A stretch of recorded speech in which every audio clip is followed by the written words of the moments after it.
Hello, আমি তিশা। সেদিন আমার ডেস্টিনেশন ছিল মিলন মেলার প্রাঙ্গণ। কিছুদিন আগে ওখানে হয়েছিল বিউটি এক্সপো, তো সেইখানে গিয়েছিলাম। ফার্স্ট ঢুকেই আমার পছন্দের মানুষটার সঙ্গে দেখা। আর এখানে makeup artist, hair artist, nail artist সকলেই যেতে পারবে। তারপর শুরু হলো ম্যামের ডেমনস্ট্রেশন। ম্যামের মেকআপ নিয়ে আলাদাভাবে কিছুই বলার নেই, বরাবরের মতনই অসাধারণ। আমাদের ব্যাচ থেকে অনেকেই এসেছিল, অনেক দিন পর সবার সঙ্গে দেখা হয়ে খুবই ভালো লাগছিল। আর এক্সপোতে ছিল নিউ লঞ্চেস মেকআপ প্রোডাক্ট আর বড় বড় মেকআপ আর্টিস্টদের হাতের কাজ সামনে থেকে দেখার সুযোগ। ওখানে অনেক স্টল ছিল ন্যাশনাল ইন্টারন্যাশনাল প্রোডাক্টের।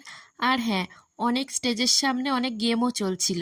অনেক সময় প্রোডাক্ট উইশ লিস্টের মতন মেকআপ আর্টিস্টও উইশ লিস্টে থাকে, যে কোনো স্যার বা ম্যামের কাছ থেকে ক্লাস করব, হয়তো হয়ে ওঠে না, কিন্তু এই এক্সপোতে গেলে সেটাও পসিবল। তারপর এক্সপো থেকে বেরিয়ে চলে গিয়েছিলাম খেতে। আর এত টেস্টি ছিল খাবারগুলো, ভয়েস ওভার দিতে গিয়ে আমার এখনই তো খেতে ইচ্ছে করছে। তাহলে চলো, আজকের ভিডিওটা এই পর্যন্ত। দেখা হচ্ছে নেক্সট একটা ভিডিওতে। টাটা।